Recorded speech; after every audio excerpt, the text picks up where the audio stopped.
반갑습니다. 입시 무엇이든 물어보세요. 진행을 맡은 입시킬러 내용입니다. 네, 국어과 고등부 강사 이메림입니다. 반갑습니다. 자, 지난주에 이어서 지금 2023학년도 의대 수시 전형입니다. 빨리 본론부터 말씀드리고 인사부터 하고 그 다음에 이제 얘기를 해야 돼. 이번 주엔 어떤 주제로 저희가 또 우리가 지난 1부에서 광고 많이 했잖아요. 여기저기 예고를 해놨었죠. 대표적으로 의대를 학생부 종합 전형을 뽑는데 단계가 아니라 일괄로 뽑는 경북대라든지 이화여대라든지 중앙대하고 충북대인데 이화 충북 중앙대 탐구형 인재하고 충북대 종합전형 원이 수능 체제가 없더라. 그럼 한양대도 그렇죠. 한양대도 아무것도 없는 거잖아요. 네. 이렇게 뽑는데 한양대도. 자, 그 전에 의대 수시에서 의대 수능 최저가 가장 높은 대학들도 한번 좀 짚고 넘어갈 필요가 있는데 현재 지금 수시 의대 중에서 수능 최저가 가장 높은 등급이 뭐냐면 4개 영역 합 5란 말이에요. 5등급이네요. 4개 영역 합 5. 전부 다 엄청 잘해야 되는. 그렇죠. 자, 이거죠. 결론부터 좀 할게요. 4개 영역 합 5 마치고 수시 떨어져도요. 예? 의대 갑니다. 그리고 4개 영역 합 5 중에서 내가 어떤 게 몇 등급이냐, 한 개는 2등급이 있을 거 아니에요. 또 1등급이라도 또 똑같은 1등급이 아닐 수도 있는데 영역별 반영 비율에 따라 4개 영역 합 5를 수시에서 마치고도 떨어진 학생이 있다면 정시에 인서울 의대도 가능합니다. 제가 보냈잖아요. 1, 영어 2, 탐구 2, 1 이렇게 2등급 2개 있는 학생인데 고려대 의대 제가 보냈잖아요. 네, 19학년도에 정시에 보냈습니다. 자, 이렇게 4개 영역 합 5 등급을 수능 체제로 쓰고 있는 데가 가톨릭대 직윤이죠, 직윤. 네. 지역균형. 그다음에 고려대 성균관대 논술, 영남대 그다음에 을지대, 그다음에 울산대 논술, 전북대 중앙대 논술. 여기가 4개 영역 합 5를 쓰고 있는데요. 영남대하고 을지대 같은 경우는 탐구를 한 과목만 반영합니다. 조금 숨통이 트이네요. 네. 근데 나머지 지금 가톨릭, 고려대, 성균, 울산대, 전북대, 중앙대는 2개 영역 합평균이에요. 그러니까 빡센 거죠. 엄청 빡센 거죠. 두 번째로요. 4개 영역 합 6을 쓰고 있는 수시를 의대로 뽑는 대학은 3개입니다. 순천향대, 그다음에 아주대, 전북대 종합 이렇게. 그러니까 4개 영역 합 6인데 네, 좋습니다. 4개 영역 합 6도요. 6도 마치고 수시에 떨어져도 인서울은 조금 좀 연구를 해봐야 되지만 일단 지방 비수도권에 있는 지방 의대는 가능합니다. 수 있다. 네, 수시가 실패하더라도. 그러니까 체제는 꼭 맞추세요. 그다음 3개 영역 모두 1등급인 대학. 가천대, 건양대, 경북대, 계명대, 울산대, 종합, 인하대. 여기가 3개 영역 모두 1등급. 그러면 뭐 기본적으로 뭐 하나가 들어갔겠죠? 영어가 들어가겠죠. 근데 영어도 6평. 요즘 같아선 쉽지 않죠. 기준으로 보면 5.4%니까 90점이 쉽지 않을 것 같아요, 영어도. 그래서 하여튼 최저가 지금 굉장히 좀 높은데 3개 영역 모두 1등급을 마치고도 수시에 떨어졌다. 나머지 한 개의 등급이 몇 등급이냐에 따라서 인서울 의대가 될 수도 있고 비수도권 의대가 될 수 있고 또는 의학학 계열로 또 진행할 수 있다. 그러니까 제가 말씀드리는 게 4개 영역 합 5, 4개 영역 합 6, 3개 영역 모두 1등급 최저 마치고 수시에 떨어져도 정시에 의대 갈 수 있다. 제가 여기까지 말씀드리겠습니다. 그러니까 맞추세요. 수능 공부 최대한 열심히 해두셔야 될 겁니다. 의대는 어쩔 수 없어요. 뗄래야 뗄 수 없는 게 수능 체제예요. 교과든 종합이든 논술이든 뭐 진짜 의대 수시가 95% 이상이 수능의 영향권 안에 다 들어가 있는 상태죠. 그렇다면 수능 체제가 없는 대학 교과 전형으로는 의대 중에 딱 2개밖에 없어요. 건양대 면접 전형하고 연세대가 있네요. 2개밖에 없고요. 근데 다 면접이 있잖아요. 사실상 체제가 없지만 면접에서 갈라내겠다는 얘기. 종합 전형에서는 가톨릭대 지도자 추천이라든지 강원대, 경희대, 고려대 계열적합, 서울대, 그다음에 성균관대, 순천향대, 인한대, 중앙대, 충북대, 한양대는 종합 전형인데 체제가 없습니다. 그다음에 논술로는 뭐 아까 말씀드린 한양대가 논술로는 의대가 체제가 없는 거고. 예. 그런데 지금부터 얘기할게요. 자, 제가 이걸 막 하다가 궁금한 게 생겼어요. 수능 체제가 없으면 합격자를 빨리 발표해 주는 거예요. 수능 체제가 있으니까 수능 체제가 있는 수시 전형은요. 그러니까 이번에 수능 성적표가 아이들이 받아본 날짜가 12월 9일이에요. 12월 9일이라고. 그러니까 수능 체제가 있는 수시 전형은 12월 9일 이후에 이제 확인을 해야 되니까 합격자 발표가 늦어질 수밖에 없는 거죠. 근데 수능 체제가 없음에도 왜 합격자를 늦게 발표하냐는 거예요. 그러니까 예를 들어 교과 전형 한번 볼까? 예를 들어서 아까 교과 전형 건양대 같은 경우 이거 보세요. 학생부 교과 전형은 면접인데 합격자 발표를 수능 전에 발표하잖아요. 11월 4일. 수능도 보기 전에. 네. 의대를 발표해 주잖아요. 그러니까 체제가 없으니까 당연한 거죠. 그쵸. 그러니까 연세대 추천 전형 같은 경우도 체제가 없어요.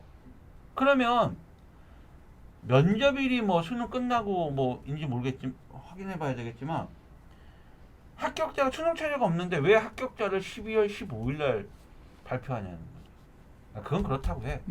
일단.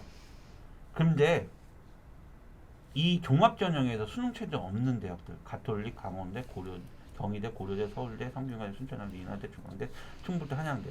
자, 여기를 쭉 초대했는데 먼저 가톨릭대가 수능 체제 없는데 합격자 발표가 12월 15일, 강원대 12월 15일, 경희대 12월 15일. 고려대가 보세요. 11월 22일. 자, 이게 제가 이래서 고려대 때문에 사실 더 의심이 가는. 그러니까 고려대가 문제가 아니고요. 고려대가 문제가 아니고 고려대 이거 수능 체제 없는 게 계열적합이란 말이에요. 네. 계열적합이란 말이에요. 근데 합격자를 11월 22일. 그럼 제가 아니 왜 종합전형에 수능 체제가 없는데 왜 합격자를 늦게 발표합니까? 했을 때 대학 관계자들이 면접도 해야 되고 계산도 해야 돼. 그러면 고려대 계열적합은 면접 없나? 면접도 있고 다 있는데? 그러니까 내가 그래서 얘기하는 거예요. 종합전형이 고려대는 계열적합이 수능 체제가 없단 말이에요. 없는데 빨리 발표해 주잖아. 11월 22일 날 합격자 수능 성적표 나가기 전에. 그러니까 수능 체제가 없으니까 당연히 수능하고 무관하게 합격자를 빨리 발표를 해주는 거죠. 근데 지금 보세요. 가톨릭, 강원대, 경희대, 서울대, 성균관대, 순천향대, 인하대, 충북대, 한양대 전부 다 12월 15일 날 발표합니다. 체제가 없는데. 그도 중앙대학교가요. 다빈치하고 탐경인대가 다시 한번 말씀드릴게요. 올해 수능 성적표가 아이들이 12월 9일 날 받아봐요. 근데 중앙대는 합격자 발표가 12월 9일이에요. 나 진짜. 수능 성적표와 합격자 발표를 동시에. 수능 성적표는 애들이 받아보는 게 12월 9일이지만 수능 성적표가 받아보려면 발송이 되면 2, 3일 전에 벌써 평가원을 떠났다는 얘기잖아요. 평가원을 떠났다는 얘기. 2020학년도에 무슨 일인지 아세요? 다들 아실 거예요. 2020학년 수능에 아이들 수능 성적표가 12월 4일 날 받아야 되는데 12월 1일 날 평가원이 뚫린 거예요. 이 컴퓨터 시스템이요. 그래서 합격자를 다 열람했잖아요. 12월 1일 날. 그래서 312명이 그 합격자를 그러니까 수능 성적표 나가기 전에 미리 이미 평가원 들어가고 뚫은 거죠. 그러니까 312명이요. 그리고 자기들 인증샷 하는 거죠. 나 저 성적표 나오기 전에 내 성적 벌써 그래갖고 이제 그런 일인데, 그러니까 허술한 거죠. 그러니까 이렇게까지 불법을 저지르는 그런 건 아니겠지만 왠지 확증이 없으니까 12월 9일이 이게 중앙대가 왜냐면 나머지 대학은 12월 15일이라는 건 수능 체제가 없는데 12월 15일에 발표한다는 건 그러니까 이거는 추측입니다. 절대 뭐 그런 오피셜은 아니에요. 만약에 학생부 종합전형을 아이들 서류를 비교하고 그다음에 뭘 하더라도 동점자가 나올 수가 있잖아요. 동점자가.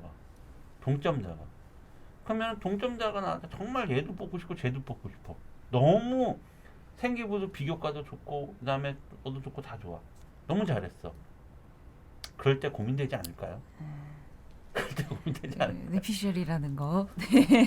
근데 사실은요. 이게 한 10년 전으로 거슬러 올라갔을 때 성균관대에서 있었던 일이에요. 네, 이야기를 들었었던 네. 적이 있어요. 성균관대에서 수능 열람한 일이 있었어요. 실제로 벌어졌었던 일이에요.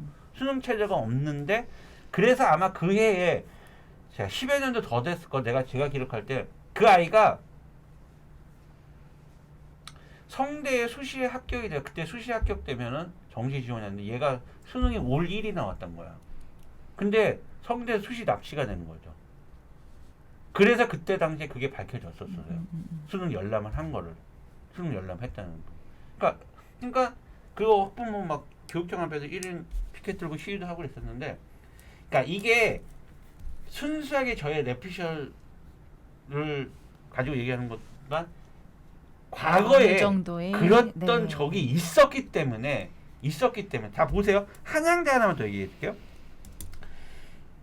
유일하게 의대를 뽑는 대학 중에서 한양대가 학생부 종합전형도 수능 체제가 없고 학생부 교과전형도 수능 체제가 없어요. 근데 한양대 교과전형이요. 학생부 교과전형이 합격자 발표가 10월 18일이에요. 거의 뭐 그냥 10월 18일이에요. 아, 나 진짜 어이가 없지 않아요? 10월 18일 날 합격자를 발표해 준다는 거예요. 아니, 한양대는 면접도 없어요. 한양대는 면접도 없고 내신도 안 보고 근데 왜 얘는 12월 15일이냐고요. 저 학교 관계자가 좀 설명 좀 해주세요. 해명 좀 해주세요. 저도 궁금해지네요. 나 진짜 궁금해 죽겠어. 한양대 학생부 교과전형 의대는 합격자 발표를 10월 18일 날 해주고 종합전형도 똑같이 세제가 없는데 얘는 왜 12월 15일 날 해주냐. 이게 유일해요. 한양대가 하고 교과전형으로도 뽑고 종합전형을 뽑는데 둘 다 수능 체제가 없어요. 되게 웃기지 않아요? 자, 과거에도 그랬던 적이 있었고 요즘은 뭐 그런 일은 없다라고도 얘기를 합니다. 그러면 저는 좀 더 합격자 발표일을 수능 최소한 이런 의심을 받지 않으려면 12월 9일 이전에 12월 8일이라도 합격자를 발표해 줘야 된다고 저는 보고 있습니다. 이건 괜히 12월 15일까지 늘어뜨리면 수능 체제도 없는데 이거는 솔직히 이게 좀 그렇지 않나요, 이거? 그러니까 또 과거에 그랬던 적이 없었다라고 하면은 제가 할 말이 없는데 그랬던 적이 있었고 열람한 적이 있었고 그래서 그 다음에 지금은요 등급만 봐요. 그러니까 지금 수능 체제 때문에 다 열람을 해야 돼요. 어차피 네, 수능 그쵸. 체제가 있는 대학들은 합격자 아이들을 수능성적을 열람하는데 표준 점수하고 100분위는 못 봐요. 등급만 딱 나와 있어요. 그게 왜 그러냐면 그때 그 성균관대 사건 때문에 그래요. 그래서 그때 당시는 표준 점수하고 100분위도 다 열람하게 해줬는데 그 이후로 그 다음 해부터는 표준 점수와 100분위를 열람하지 않게 등급만 확인할 수 있게끔 그렇게 지금 나와요. 수능에 신경 쓰시는 게 좋을 거예요. 한양대 같은 경우 옛날에 그 브레인 전형이라는 게 있었거든요.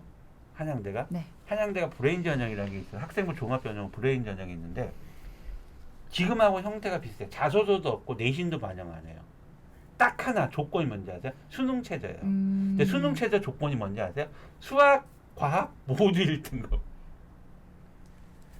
딱 그 상태에서 지금 종합전형이 그 체제만 뺀 거랑 똑같아진다.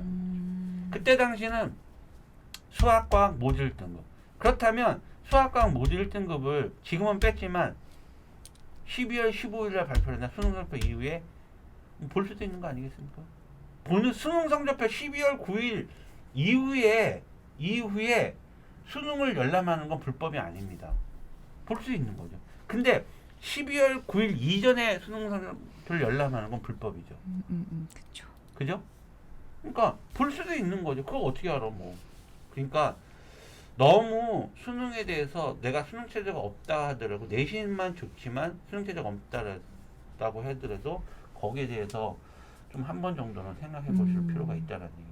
모든 전형에 있어서 의대를 목표로 하고 계시다면 네. 수능에 정말 사활을 거셔야 그렇죠. 원래 한다는 말씀을 의대는 드리고 수능도 싶네요. 중요하니까. 네. 그러니까 단 0.1점으로도 당락이 갈리는 거잖아요. 이게 왜냐하면 의학 계열이라는 건 경쟁자들의 이 등급간의 점수가 되게 촘촘해요. 그래서 굉장히 경쟁이 치열한 거죠. 점수대가들이. 그러니까 0.1점으로도 당락이 갈리는 게 맞습니다. 네. 한 문제가 아니라 1점으로도 당락이 갈려버리니까 조심하셔야 될 것 같아요. 자, 2023학년도 저희가 1부, 2부로 나누어서 이렇게 수시 전형에 대해서 저희가 계속 얘기를 했고요. 다음 주 같은 경우는 좀 혜림쌤이 얘기를 많이 해요. 문과 학생들이 조금 심각해집니다.